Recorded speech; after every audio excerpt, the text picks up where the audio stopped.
আসসালামু আলাইকুম রহমতুল্লাহি ওয়া বারাকাতুহু। মনে করেন এটা আপনি পিওর একজন মানুষ। এটা হচ্ছে এখন আপনার পাপে ভরা শরীর। এই পাপে ভরা শরীর আপনি কিভাবে পরিশুদ্ধ করবেন?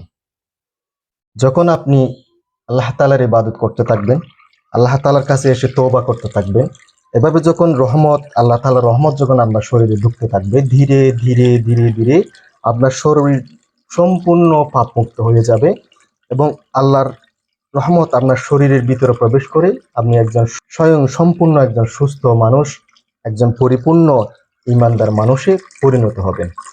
সুতরাং আপনার জীবনে যতই পাপ হোক, আপনার টেনশনের কোনো দরকার নেই।